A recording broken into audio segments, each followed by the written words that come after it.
안녕하세요. 오늘도 찬송가를 불러보는 시간을 갖도록 하겠습니다. 일반 찬송가 42장 먼저 불러보도록 하겠습니다. 이 노래도 잠깐만요.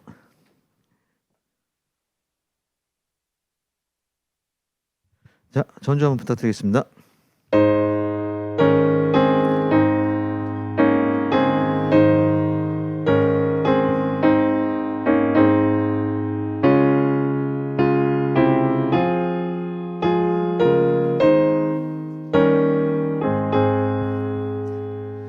거룩한 주님께 예배를 드리세 무릎을 꿇고서 영광 돌려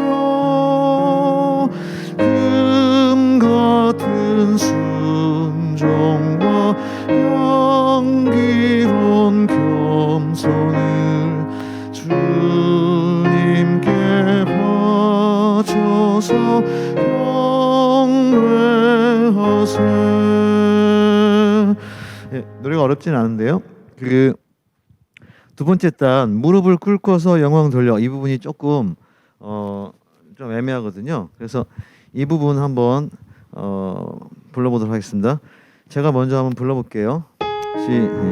무릎을 꿇고서 그 부분 한번 빼주세요. 자, 무릎을 꿇고서 영광 돌려. 한번 다 같이 해볼게요. 이 부분 하나 둘 셋 넷. 무릎을 꿇고서 영광 돌려. 네, 이 부분이 좀 어렵거든요. 이 부분만 잘하면 나머지는 그렇게 어렵지 않을 것 같은데요. 여기 지금 김관장 장로님이 안 계셔가지고 제가 이 평균을 알 수가 없어서. 강선 장로님 계시군요. 강선 장로님께서 크게 좀 해주시면 제가 평균을 짐작하면서 이렇게 할 수 있을 것 같아요. 네, 여러분은 지금 못 들으셨겠지만 강선 장로님께서 너무 이렇게 알로 본다고 수준을 저한테 수준이 좀 높으시는데, 알겠습니다. 그러면 처음부터 끝까지 한번 불러보고 다음 장 넘어가도록 하겠습니다. 하나 둘 셋 넷. 거룩한 주님께 예배를 드리세 무릎을 꿇고서 영광 돌려 금 같은 순종과 향기로운 겸손을 주님께 바쳐서 경배하세. 네, 잘하셨고요. 그 다음에 일반 찬송가 쭉 가서 462장. 462장은 그렇게 많이 불렀던 찬송이 아닌 것 같아요. 그래서 이건 조금은 좀 연습을 해야 될 것 같은데요. 일단은 전주 한번 부탁드릴게요.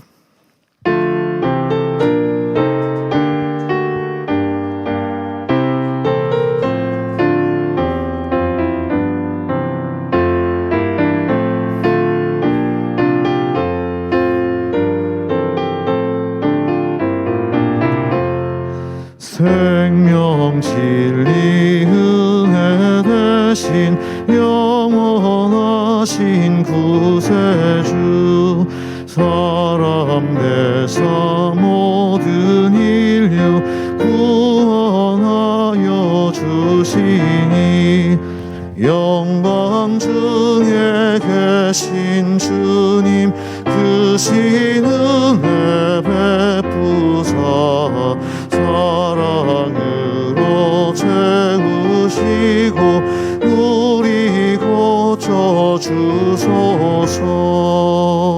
네, 이 부분도 보니까요, 그렇게 어렵지는 않은데 세 번째 단 보면 영광 중에 계신 주님 크신 은혜 베푸사. 이 부분이 조금 어려운 것 같아요. 그래서 이 부분을 제가 두 마디 하고 여러분이 두 마디 따라서 하시고 두 마디 하고 따라 하시고 이렇게 한번 해볼게요.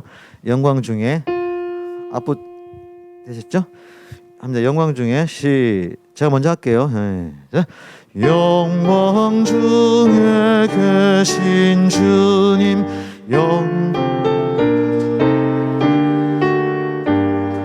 크신 은혜 베푸사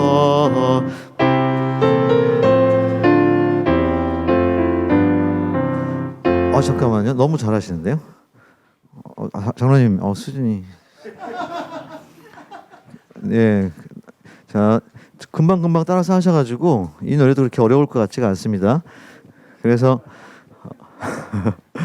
그러면 그냥 다시 한번 그럼 이 세 번째 단을 제가 네 마디를 쭉 할 테니까 이어서 한번 제가 네 마디 하고 네 마디 쭉 연결해서 따라 불러보세요. 영광 중에 시작. 영광 중에 계신 주님 크신 은혜 베푸사 영광 계신 주님 네 잘하셨습니다. 그러면 이것도 그냥 처음부터 쭉 한번 불러보고 넘어가도록 하겠습니다. 전주요 시작.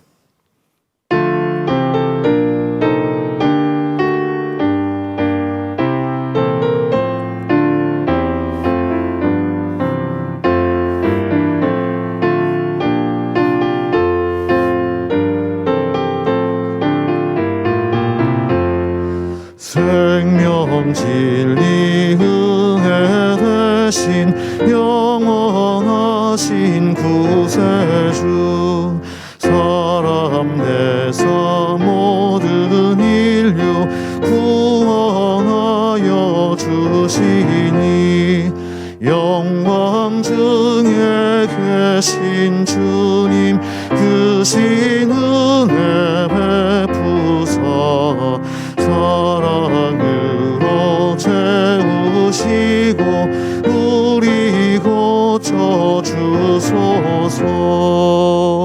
네, 잘하셨고요. 그 다음에 국악찬송가 193장 보겠습니다.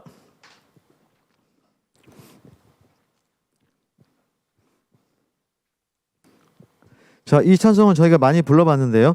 많이 불러도 좀 아직도 좀 애매한 부분이 있어서 일단 처음부터 끝까지 불러보고 그 부분을 한번 연습해 보도록 하겠습니다. 전주 부탁드립니다. 네.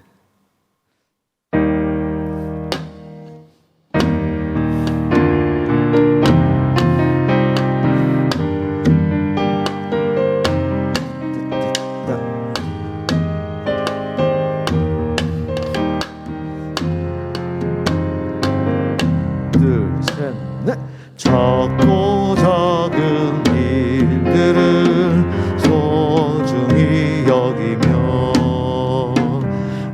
하루하루 열심히 승리합시다.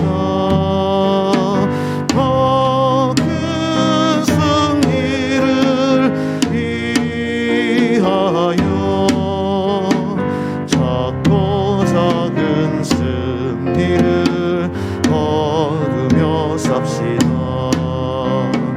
믿음이 이기는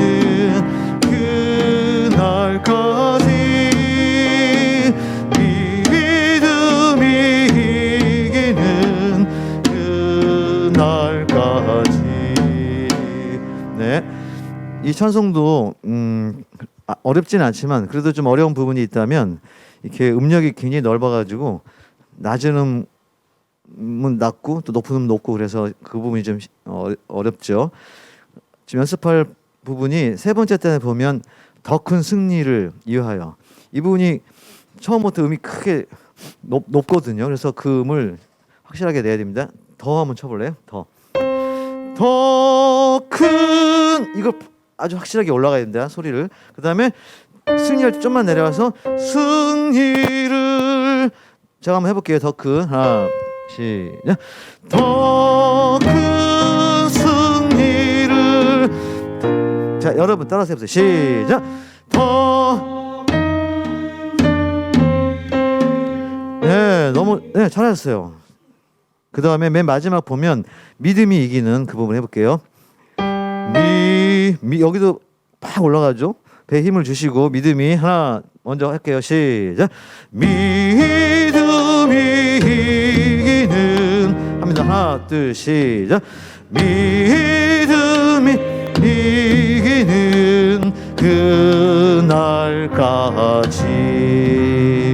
네, 이 부분만 좀 조심해서 불러주시면 좋겠습니다. 감사합니다.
안녕하세요. 한 주간 평안하셨습니까? 1월이 시작된 지도 벌써 넉 주가 되어 갑니다. 여전히 코로나 상황이 우리를 힘들게 합니다. 그러나 이 어려움 속에서도 또 지혜가 싹트는 것도 느낍니다. 견뎌내려니까 지혜를 만들어내야 하는데요. 그 지혜는 삶을 간소화해 나아가는 방식으로 가는 것 같습니다. 그런데 삶을 간소화하다 보니까 또 우리에게 삶이 대단히 풍성한 것이었구나 하는 것을 느끼는 그런 기회들도 있는 것 같습니다. 어려움 속에서 코로나 시기를 지날 때 우리 모두에게 지혜로운 시간의 은총이 있기를 빕니다. 겨울의 절정을 지나고 있는데요. 지난주에 대한을 지났죠.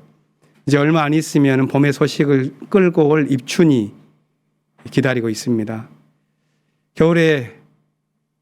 겨울이 힘들지만 배울 것도 있습니다.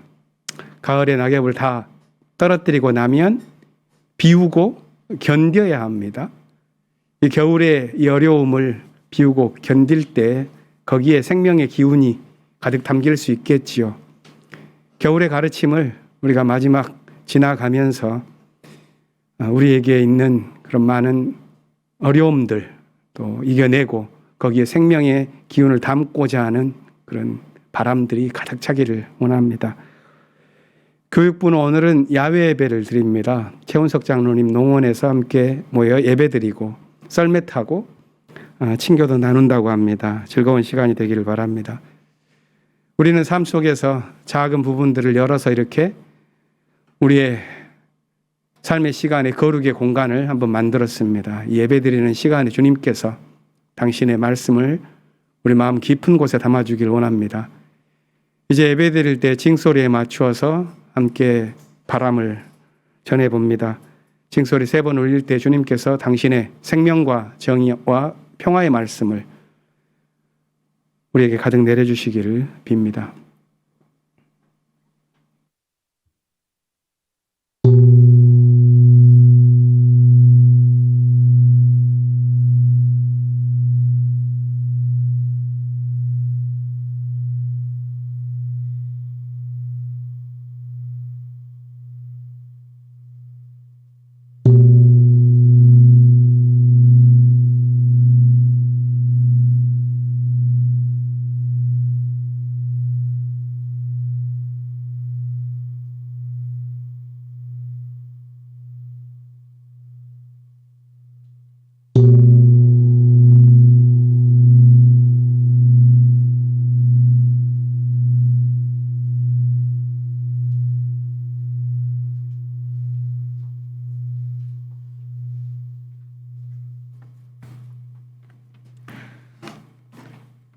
하늘은 하나님의 영광을 드러내고 창공은 그의 솜씨를 알려준다. 낮은 낮에게 말씀을 전하고 밤은 밤에게 지식을 알려준다. 그 이야기, 그 말소리, 비록 아무 소리 들리지 않아도 그 소리 온 누리에 울려 퍼지고 그 말씀 세상 끝까지 번져간다. 해에게는 하나님께서 하늘에 장막을 쳐주시니 해는 신방에서 나오는 신랑처럼 기뻐하고 제 길을 달리는 용사처럼 즐거워한다. 하늘 이 끝에서 나와서 하늘 저 끝으로 돌아가니 그 뜨거움을 피할 자 없다. 주님의 교훈은 완전하여서 사람에게 생기를 붙돋워 주고 주님의 증거는 참되어서 어리석은 자를 깨우쳐 준다. 주님의 교훈은 정직하여서 마음에 기쁨을 안겨주고 주님의 교훈은 순수하여서 사람의 눈을 밝혀준다. 주님의 말씀은 티없이 맑아서 영원토록 견고히 서 있으며 주님의 법규는 참되어서 한결같이 바르다. 주님의 교훈은 순금보다 더 탐스럽고 꿀보다 송이꿀보다 더 달콤하다. 그러므로 주님의 종이 그 교훈으로 경고를 받고 그것을 지키면 푸짐한 상을 받을 것이다. 그러나 어느 누가 그 잘못을 낱낱이 알겠습니까? 미처 깨달지 못하는 죄까지라도 깨끗하게 씻어 주십시오. 주님의 종이 죄인 줄 알면서도 고의로 죄를 짓지 않도록 막아주셔서 죄의 소나기에 다시는 잡히지 않게 지켜주십시오. 그때야 나는 온전하게 되어서 모든 끔찍한 죄악을 벗어버릴 수 있을 것입니다. 나의 반석이시오 구원자이신 주님, 내 입의 말과 내 마음의 생각이 언제나 주님의 마음에 들기를 바랍니다.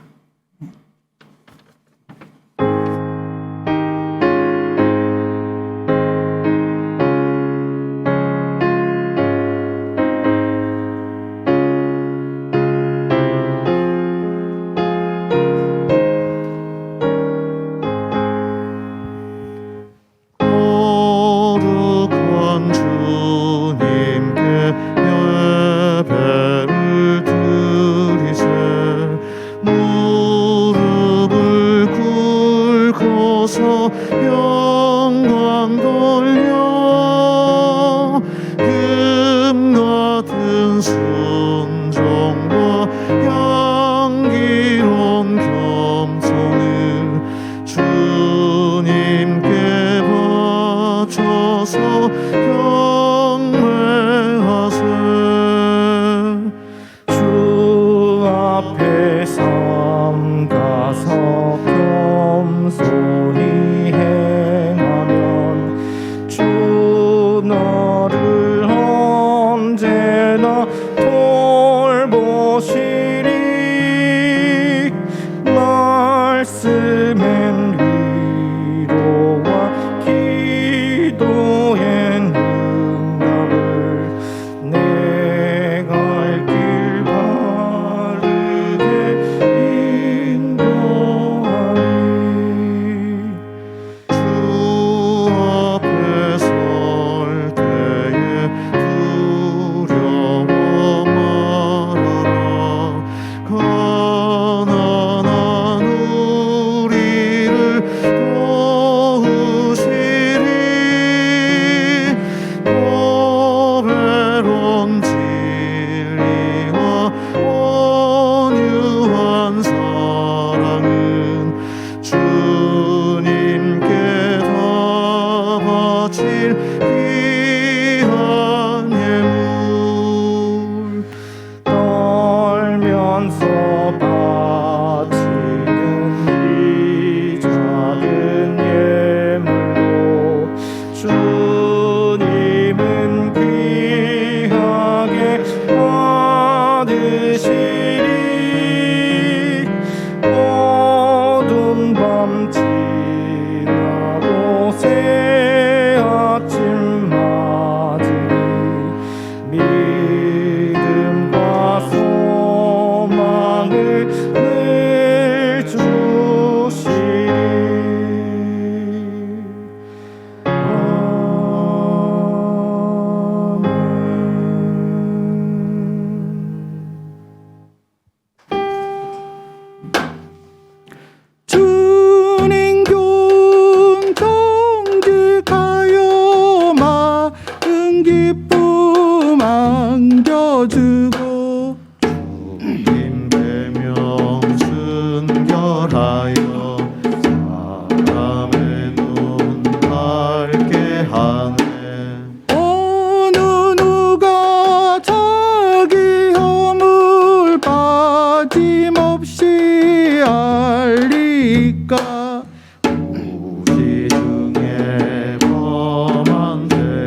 영원토록 우리는 주의 백성이요 주님은 우리 왕이시니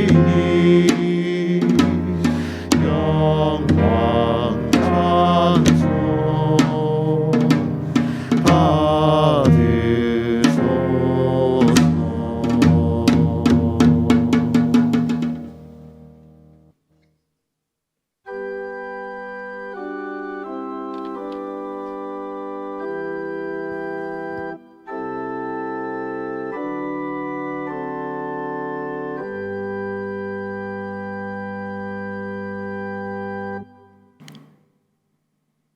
희망의 하느님, 해가 바뀌어도 해는 또 떠오릅니다. 2022년 새해도 벌써 네 번째 주, 주연절 세 번째 주를 맞이했습니다. 코로나19로 인해 향린의 식구들이 다시 온라인으로 모여 우리 자신의 한 주를 돌아보며 참회와 찬양과 다짐의 예배를 당신께 드립니다. 우리 예배를 기뻐 받아주옵소서. 하느님, 코로나19가 3년째로 접어들면서 우리나라가 잘 대응하여 국내 총생산이 세계 10위에 오르고 세계에서 실질적인 G8의 대접을 받으며 대통령이 유엔 총회에서 각국 정상을 대표하여 연설하는 등 우리나라의 세계적인 위상이 전례 없이 높아졌습니다. 작년에는 영화와 대중가요 등 한류가 세계를 강타했을 뿐 아니라 수출도 잘 되면서 세금이 계획보다 60조 원이나 더 거쳤다고 합니다. 하지만 일반 국민들의 삶은 어렵기만 합니다. 세계에 자랑한 K방역은 소상공인, 자영업자, 특수고용 노동자, 프리랜서, 문화예술인, 돌봄 노동자 등 많은 이에게는 죽음의 경계를 오가는 고통입니다. 세금이 그렇게 많이 더 거쳤는데 정부는 이들에 대한 지원금을 찔끔찔끔 시혜를 베풀듯이 합니다. 국가는 부자인데 국민은 가난한 일본의 모습과 겹쳐 보입니다. 기획재정부를 비롯한 관료의 오만과 무능, 이런 관료를 갈아치우지도 통제하지도 못하는 현 정부의 무능에 국민은 고통받습니다. 부동산과 금리 인상, 대출 규제로 국민은 고달픈데 저들은 임기 마지막 5년 차에 민선 대통령 중 최고의 지지율을 받고 있다고 자랑합니다. 하느님, 당신의 백성의 고통과 고난을 언제까지 지켜보고만 계시려 하십니까? 1953년 6.25 전쟁의 포화 속에서 향림교회를 평화의 씨앗으로 심으신 하느님, 선배 교우들이 피와 땀, 기도와 실천으로 가꿔온 향림교회가 창립 이후 최대의 위기를 맞고 있습니다.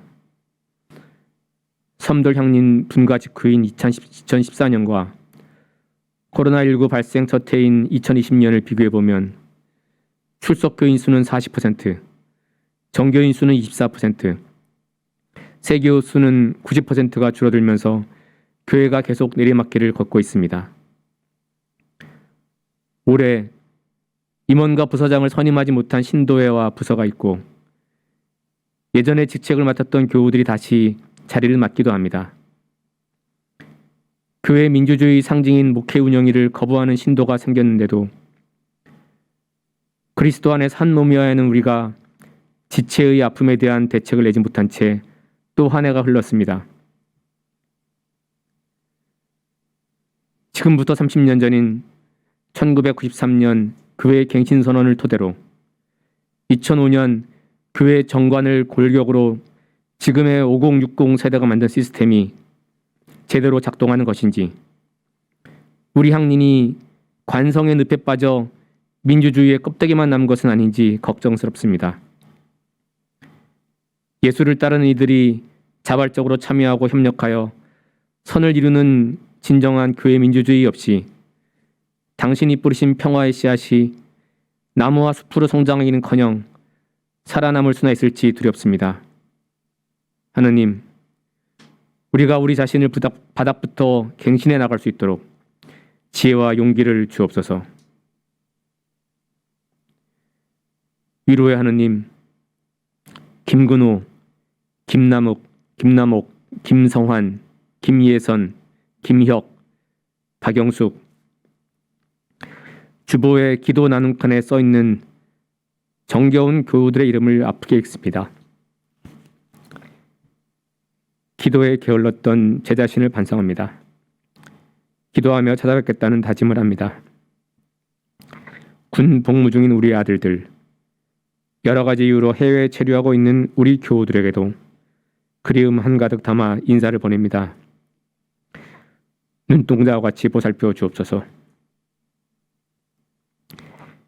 예배하는 이 시간, 기도와 찬양, 하늘 뜻펴기, 그리고 서로 연결된 교우들의 마음을 통해 이 시간이 깨달음과 결단의 시간이 되도록 축복해 주시고, 위로부터 내리는 힘을 받아 새로운 한 주, 비록 지그재그 걷더라도 예수의 뒤를 따라가게 도와주옵소서.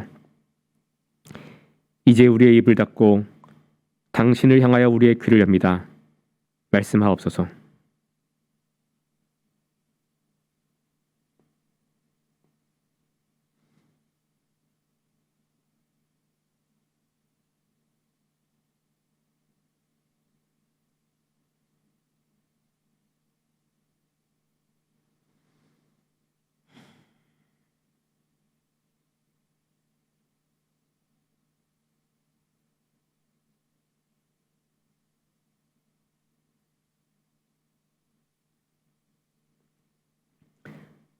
언제나 우리와 슬픔과 기쁨을 함께 하시는 예수님 이름으로 기도합니다. 아멘. 평화 이루소서, 평화 이루소서. 주여 평화 이루소서, 평화 이루소서, 평화 이루소서. 주여 평화 이루소서.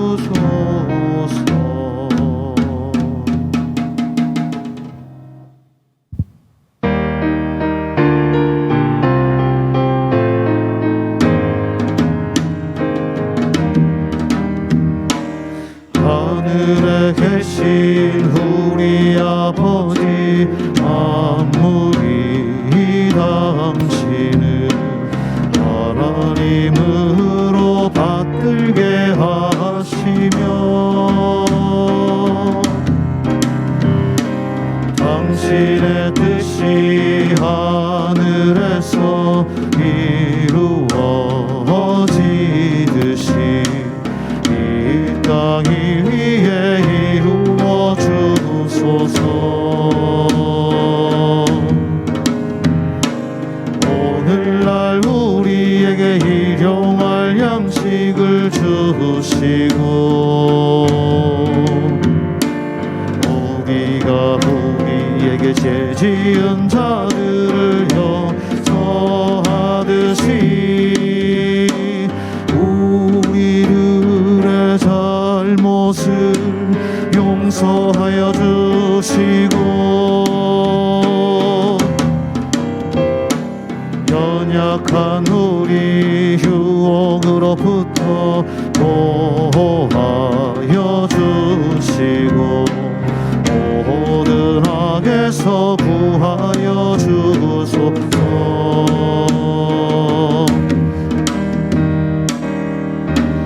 주의 나라, 주의 권세, 주의 영광, 영원 영원.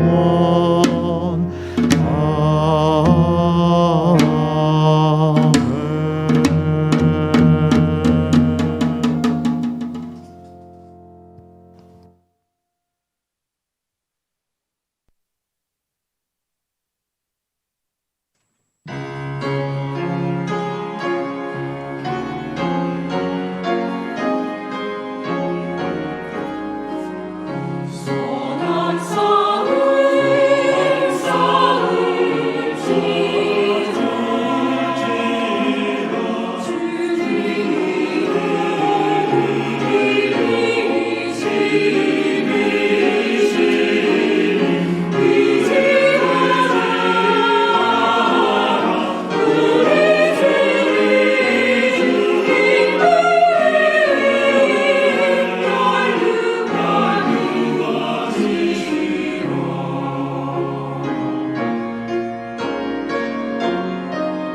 오늘의 하늘 말씀은 제1성서의 느헤미야기와 제2성서의 고린도전서입니다.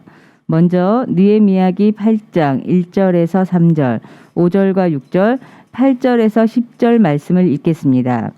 제1성서 729쪽입니다.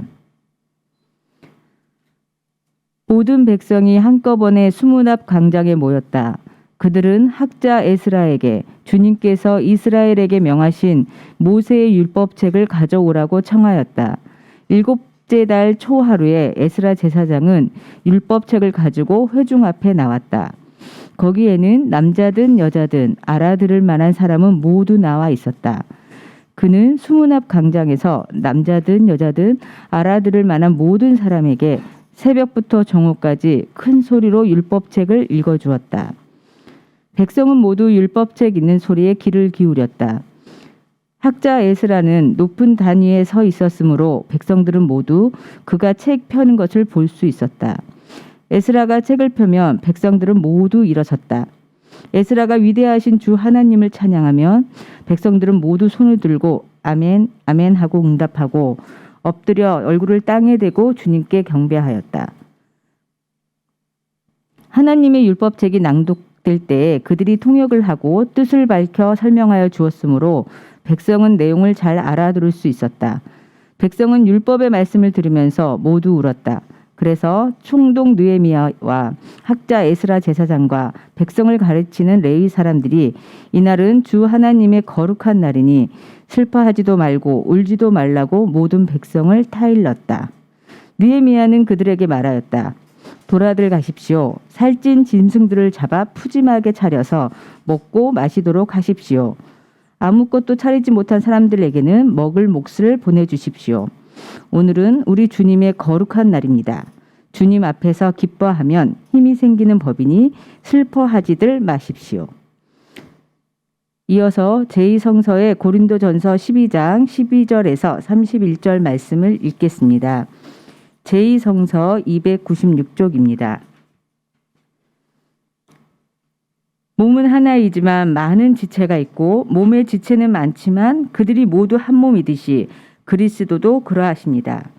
우리는 유대 사람이든지 그리스 사람이든지 종이든지 자유인이든지 모두 한 성령으로 세례를 받아서 한 몸이 되었고 또 모두 한 성령을 마시게 되었습니다.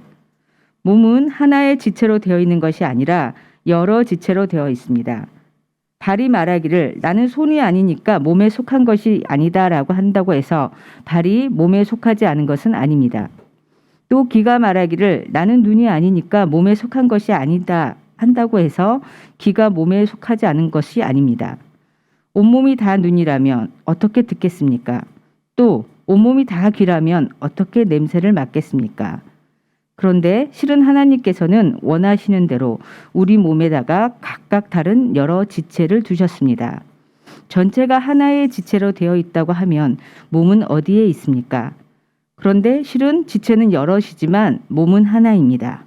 그러므로 눈이 손에게 말하기를 너는 내게 쓸데가 없다 할 수가 없고 머리가 발에게 말하기를 너는 내게 쓸데가 없다 할 수 없습니다. 그뿐만 아니라 몸의 지체 가운데서 비교적 더 약하게 보이는 지체들이 오히려 더 요긴합니다. 그리고 우리가 덜 명예스러운 것으로 여기는 지체들에게 더욱 풍성한 명예를 덧입히고 볼품없는 지체들을 더욱더 아름답게 꾸며줍니다. 그러나 아름다운 지체들은 그럴 필요가 없습니다. 하나님께서는 몸을 골고루 짜 맞추셔서 모자라는 지체에게 더 풍성한 명예를 주셨습니다. 그래서 몸에 균열이 생기지 않게 하시고 지체들이 서로 같이 걱정하게 하셨습니다. 한 지체가 고통을 당하면 모든 지체가 함께 고통을 당합니다. 한 지체가 영광을 받으면 모든 지체가 함께 기뻐합니다. 여러분은 그리스도의 몸이요 따로따로는 지체들입니다. 하나님께서 교회 안에 몇몇 일꾼을 세우셨습니다. 그들은 첫째는 사도요, 둘째는 예언자요, 셋째는 교사요, 다음은 기적을 행하는 사람이요, 다음은 병 고치는 은사를 받은 사람이요, 남을 도와주는 사람이요, 관리하는 사람이요, 여러 가지 방언으로 말하는 사람입니다. 그러니 모두가 사도이겠습니까? 모두가 예언자이겠습니까? 모두가 교사이겠습니까? 모두가 기적을 행하는 사람이겠습니까? 모두가 병 고치는 은사를 받은 사람이겠습니까? 모두가 방언으로 말하는 사람이겠습니까? 모두가 통역하는 사람이겠습니까? 그러나 여러분은 더 큰 은사를 열심히 구하십시오. 다 함께 고린도전서 12장 31절 말씀을 읽겠습니다.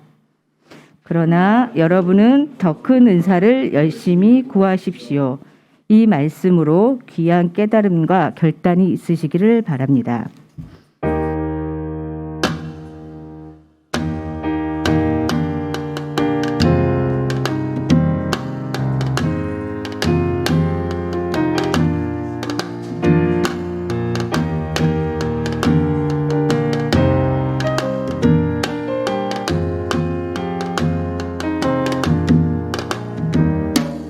예수님 친히 제자를 가르치셨듯이 이 시간 당신의 말씀으로 우리를 깨우치소서.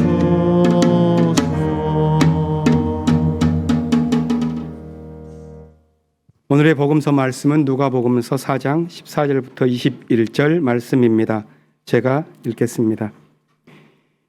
예수께서 성령의 능력을 입고 갈릴리로 돌아오셨다. 예수의 소문이 사방의 온 지역에 두루 퍼졌다. 그는 유대 사람의 여러 회당에서 가르치셨으며 모든 사람에게서 영광을 받으셨다.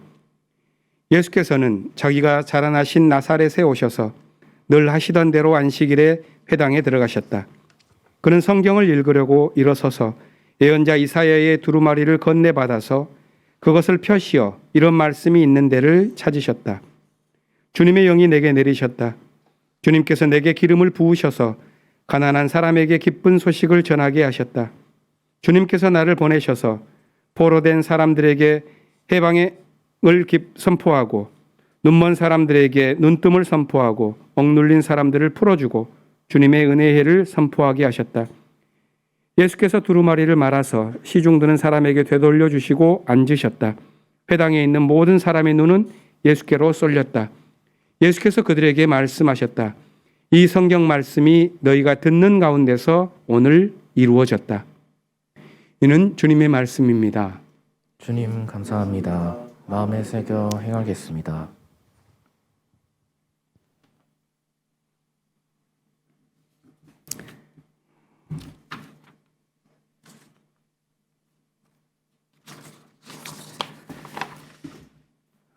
지난 주일 정기 공동회의를 대신해서 당회와 목회 운영위원회 연석회의를 가졌습니다. 작년을 결산하고 올해를 계획하는 시간이었습니다. 한 해를 함께 되돌아보니 코로나 상황 속에서도 교회를 위한 소중한 손길과 정성이 많이 있었음을 발견합니다. 어려움 속에서도 우리 신앙 공동체를 위해서 힘써주신 모든 교우 여러분들께 진심으로 감사드립니다. 올해를 계획하면서 기억할 일 가운데 하나는 안병무 선생의 신앙 유산을 새롭게 잇는 일입니다. 단체 중에 심원 안병무 선생 기념사업회라는 곳이 있습니다. 제자들을 중심으로 또 우리 교회 당회원들도 계신데요. 한 20여 분이 위원으로 활동 중입니다. 이 단체에서 금년 안 선생님의 탄생 100주년을 맞아서 뭘 할까 고민하다가 기념학술대회를 열 계획을 세웠습니다. 그래서 2022년인 올해에는 국내 학술대회를 하고 내년 23년에는 우리 교회 건축 후에 3층에 위치하게 될 안병무 도서관의 개관식을 함께 하면서 국제학술대회를 열자는 의견이 모였습니다. 이 계획을 구체화해가는 가운데에서 좀 판이 커졌습니다. 올해 국내 대회를 민중신학만이 아니라 여러 분야의 진보적인 신학단체가 함께하고 안병무의 정신으로 새롭게 한국교회를 갱신하는 신학을 펼치는 기회를 만들어가자는 의견이 모아진 것입니다. 그래서 준비위원회를 구성하고 계획을 구체화해 나가는 과정인데요. 지금도 국내 각 분야에서 활동하는 17개의 단체가 힘을 보태겠다고 지금 모인 상황입니다. 민중신학을 비롯해서 여성신학, 통일신학, 생태신학, 퀴어신학, 노동신학, 과학신학, 종교철학, 종교다원주의, 사회적 영성, 기독교 사회운동 그룹까지 함께 안병무의 신학적 유산을 계승한 오늘의 목소리를 만들기로 힘을 모으고 있는 것입니다. 이 일을 진행하면서 제 마음속에 드는 생각은 이런 것입니다. 안병무의 정신이란 도대체 뭘까? 저는 그것을 예수의 말씀으로 공동체를 세워가는 실험이라고 말하고 싶습니다. 안 선생님은 교회를 사랑했지만 교회주의자는 아니었죠. 신앙 공동체를 세우는 데 열심이셨지만 종교의 벽을 넘는 사상을 늘 펼쳐갔습니다. 우리 교회를 비롯해서 4개의 교회를 설립하는 일에 주도적으로 참여했고 또 그 교회의 주된 설교자였습니다. 그를 기억하는 사람은 그가 얼마나 예수의 말씀을 진지하게 추구했는지 또 거기서 발견된 진리에 얼마나 철저했는지를 압니다. 그래서 그를 기억하면서 뽑아낸 2 단어가 말씀과 진리, 오늘 하늘뜻 표기의 제목입니다. 말씀, 진리. 이 낱말은 너무 보편적인 의미를 지니고 있어서 그 의미가 쉽게 퇴색되곤 하죠. 최근에 인문학에서는 탈근대주의라는 사상이 높은 파고를 가지면서 지나왔습니다. 이 시대를 지나면서 진리라는 말은 과거의 절대적인 성격을 잃어갔고 개별적이고 상대적인 의미를 띄었습니다. 그러니까 진리는 주장의 수단일 뿐이지 헌신의 대상이 될 수 없다 하는 분위기가 넓어져가는 것입니다. 저마다 진리를 주장할 뿐 공동체를 이루는 헌신의 동력은 옅어지곤 합니다. 사회적 책임성을 강조하는 진보신학도 사람의 영혼을 불러일으켜 세우는 힘을 잃어가는 것은 아닌가.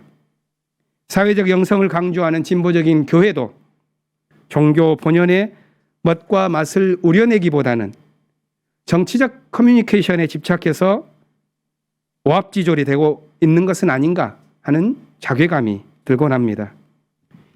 위기의식이 넓게 퍼졌기 때문인지 이번에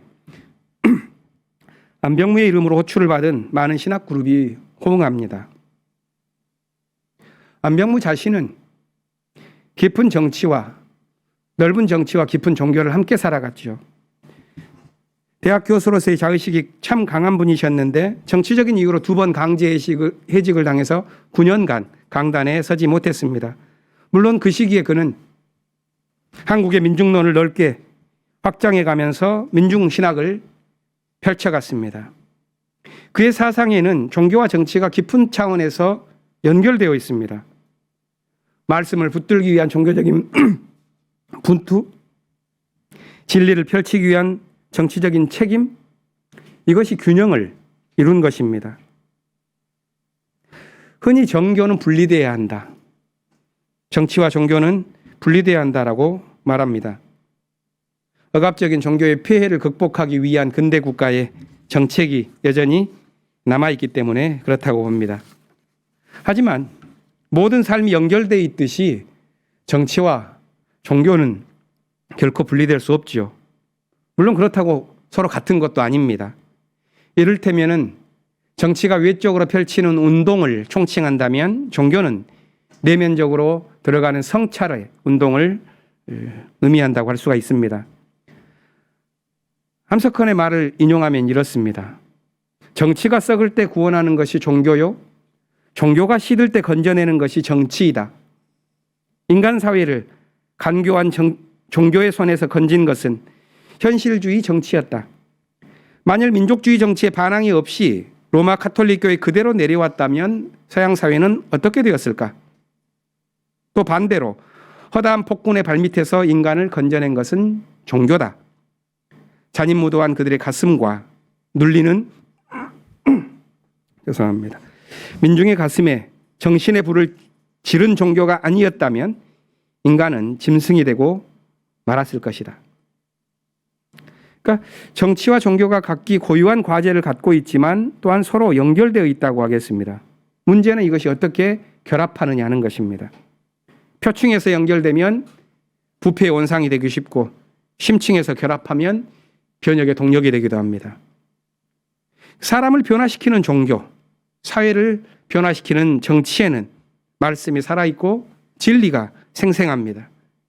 예수의 삶과 가르침이 그것을 보여줍니다. 오늘 복음서 본문은 예수께서 어떤 말씀을 붙들고 살았는지, 그가 진리의 기점으로 삼은 것이 무엇이었는지를 말해줍니다.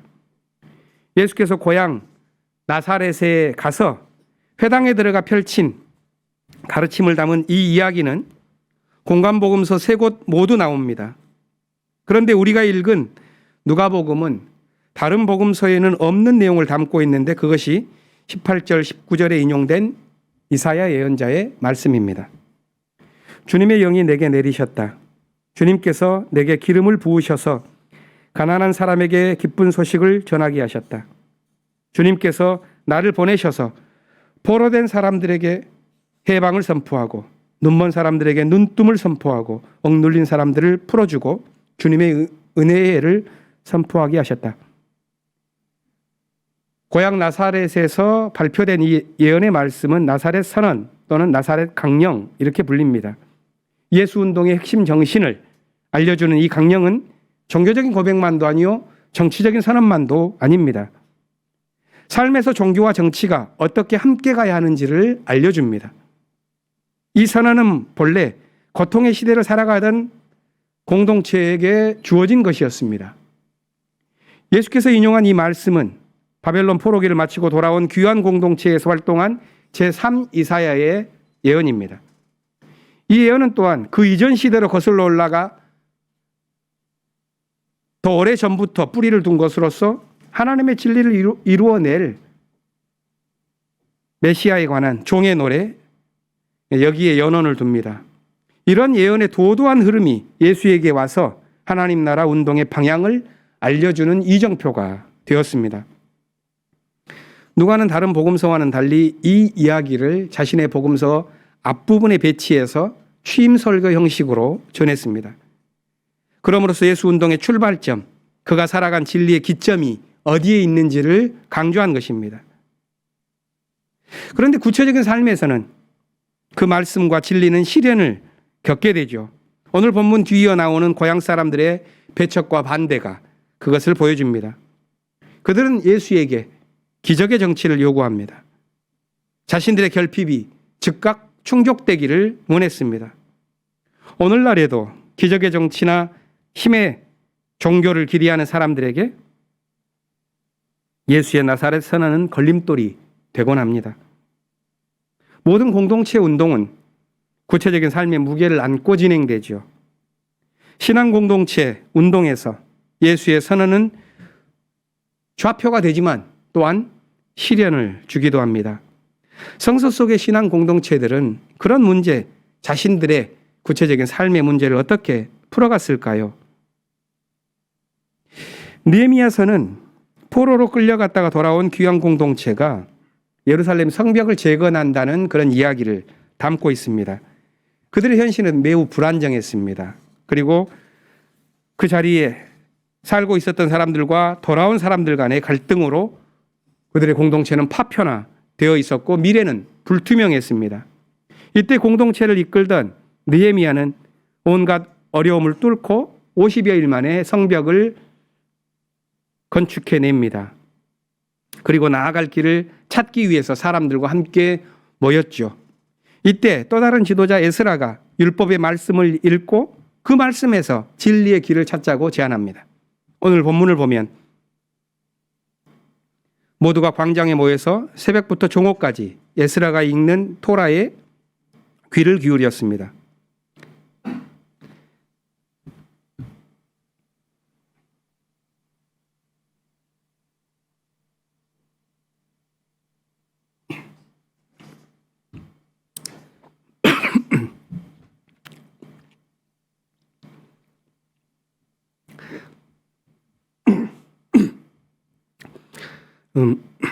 그들은 하나님의 말씀에 아멘으로 응답했고 그 말씀으로 감동해서 울었습니다. 이러한 모습들에는 그들의 고단한 현실이 담겨 있는 것처럼 보입니다. 또한 그들의 마음속에 갈망으로 차 있는 미래를 향한 그들의 꿈들 또한 있기 때문에 그랬을 것입니다. 외부의 적들이 크고 내부의 불일치로 인해서 위태로운 삶에서도 그들은 지금 나아갈 길을 찾고 있는 것이죠. 그들에게 사람들이 말합니다. 이날은 주님의 거룩한 날이니 슬퍼하지도 말고 울지도 맙시다. 비록 현실이 힘들고 버거울지라도 주님의 날에 기쁨을 찾고 힘을 내자는 격려의 말이었습니다. 느헤미야 역시도 이렇게 권합니다. 여러분의 자리로 돌아가십시오. 살찐 짐승들을 잡아 푸짐하게 차려서 먹고 마시도록 하십시오. 아무것도 차리지 못한 사람들에게는 먹을 몫을 보내주십시오. 오늘은 우리 주님의 거룩한 날입니다.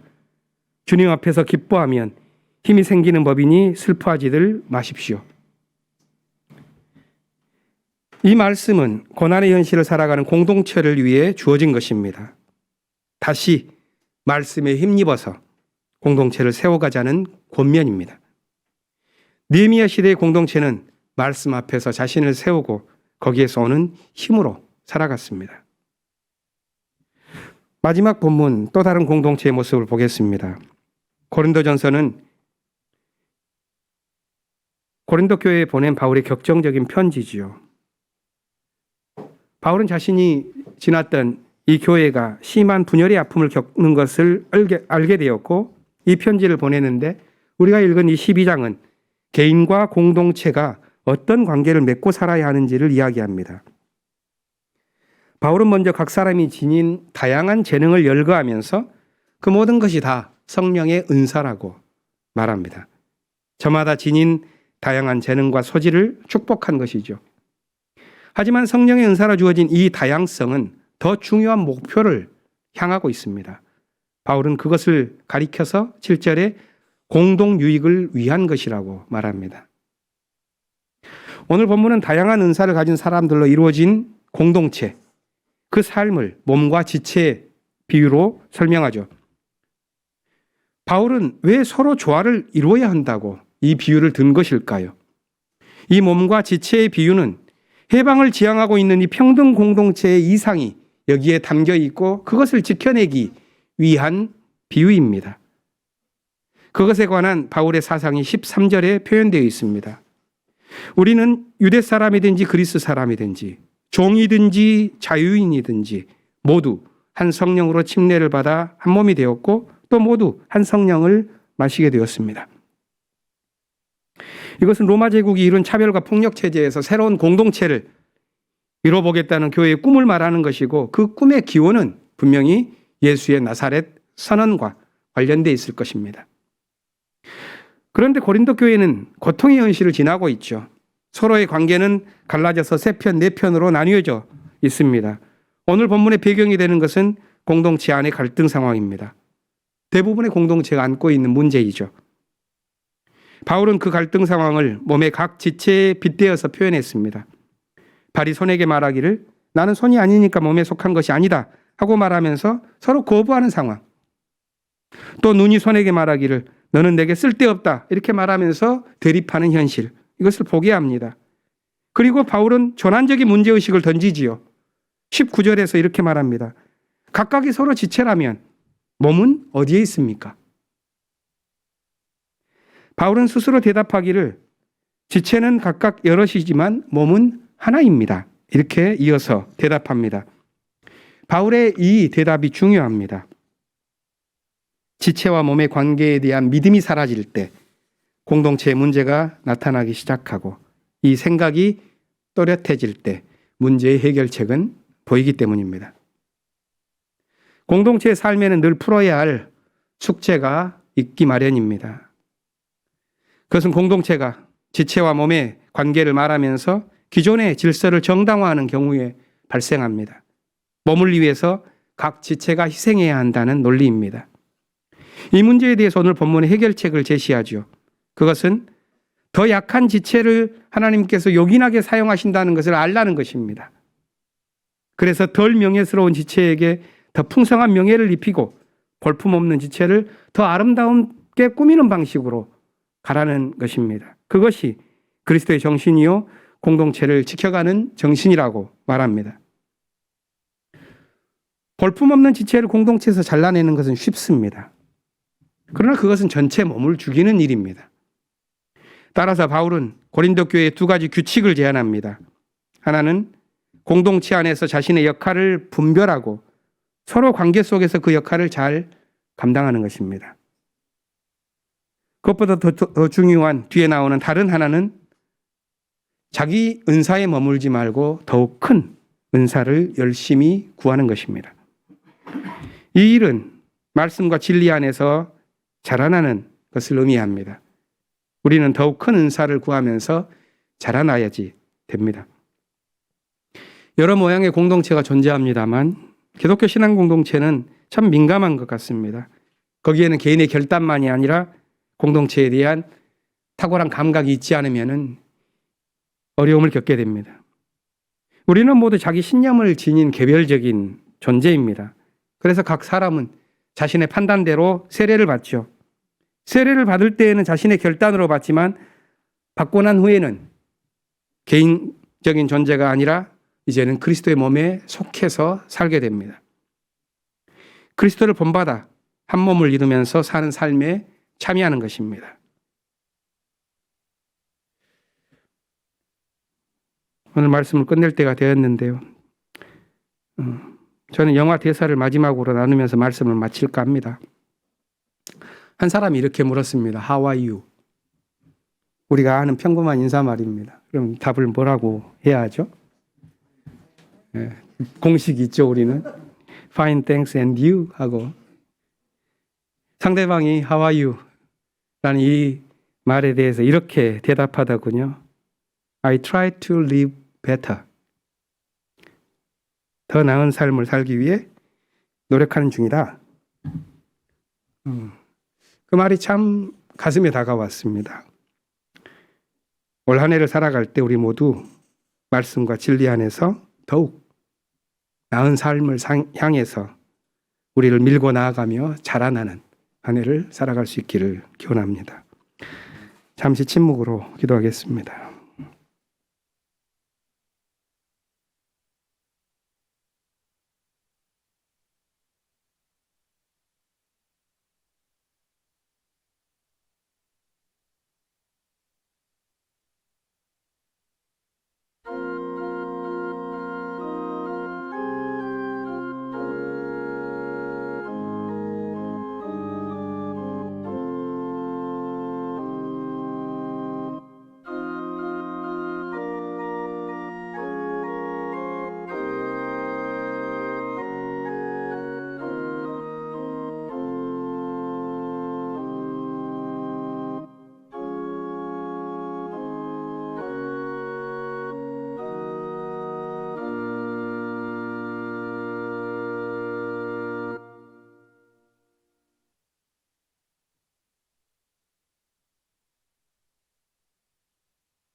생명 진리 은혜 대신 영원하신 구세주 사랑 대사 모든 인류 구원하여 주시니 영광 중에 계신 주님 그 신 은혜 베푸사 사랑으로 채우시고 우리 고쳐주소서.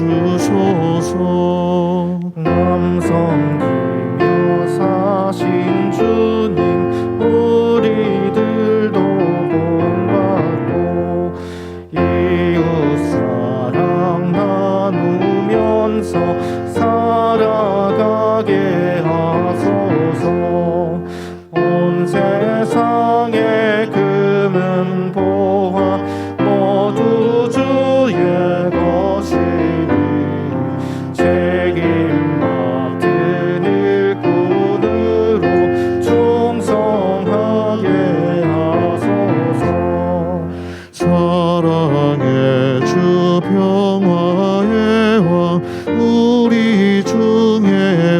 오셔서 모든 싸움 다 그치고 하나 되게 하소서.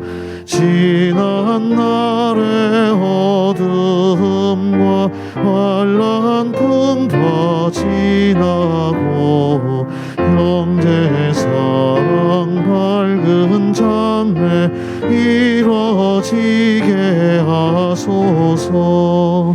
행진하는 주의 머리 빈복이 전 없으니 한 마음으로 봉사하고 같은 주님 모시네. 우리에게 하나 되라 공고하신 주시여. 주의 뜻이 이 땅 위에 이루어지게 하소서.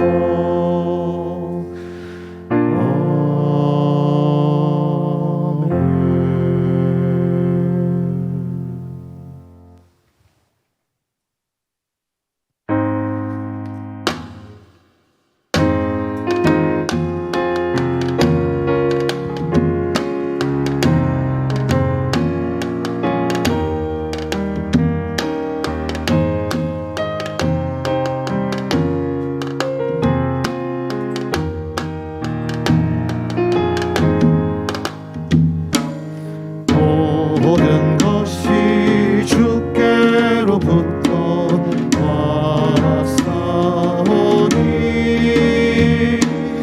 우리의 정성 한데 모아 바치나이다.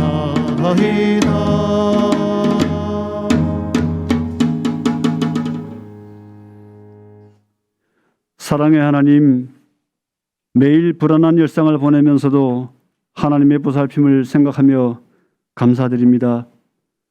코로나19 상황은 여전히 우리의 삶을 옥죄고 있고 정부의 방역 대응에도 한계가 보입니다. 코로나19에 감염된 사람들과 격리된 사람들을 안전하게 지키시고 회복시켜 주세요. 방역을 위해 주야로 수고하는 보건의료 인력들이 노고를 기억하시고 수고한 보람이 있도록 인도해 주세요. 경제적으로 곤란을 겪는 사람들, 피곤하게 일해야 하는 사람들을 돌보시고 은혜를 베풀어 주세요. 이제 적은 예물이지만 정성을 담아서 드립니다. 이 땅에 하나님의 나라가 이루어지기를 바라는 마음도 함께 담아 드립니다. 기쁘게 받아주세요. 우리 주 예수 그리스도의 이름으로 기도드립니다. 아멘.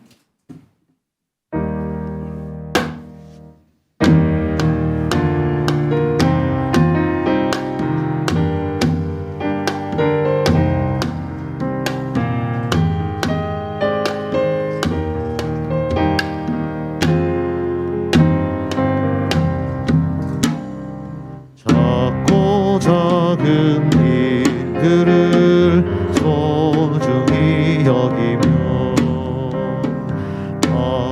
하루하루 열심히 승리합시다.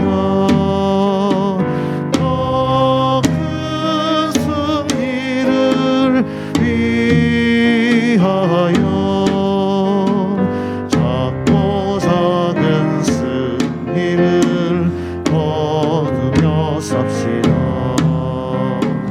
믿음이 이기는 그날까지 믿음이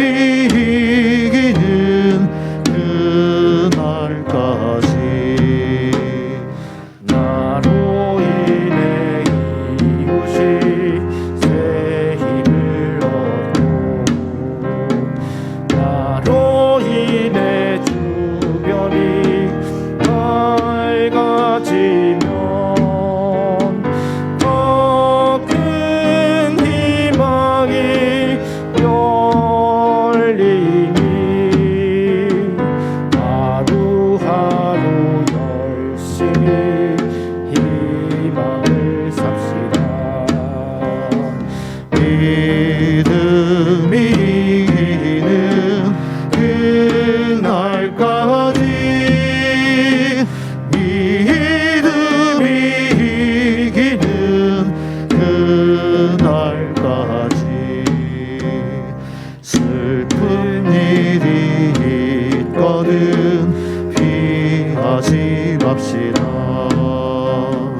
어려운 일 닥쳐도 당당하게 더 큰 믿음을 주시니 힘든 일들 가운데 연단합시다. 믿음이 이기는 그날까지 믿음이 이기는 그날까지.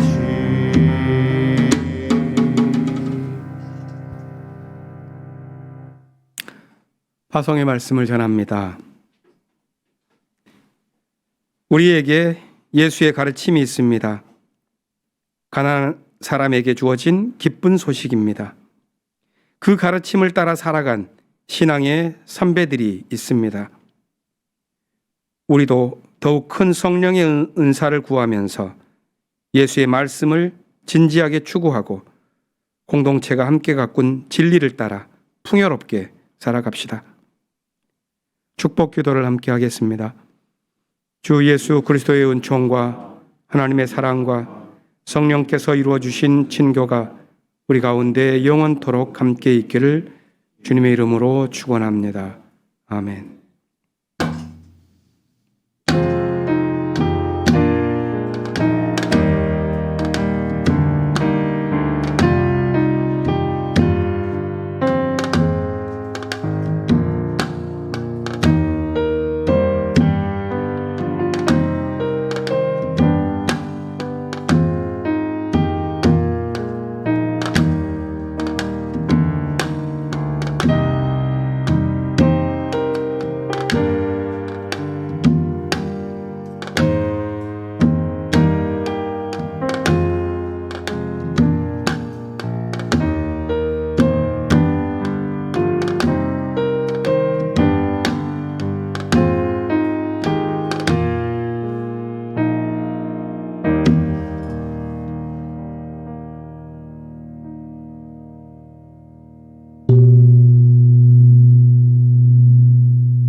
한 주간도 안녕하셨습니까?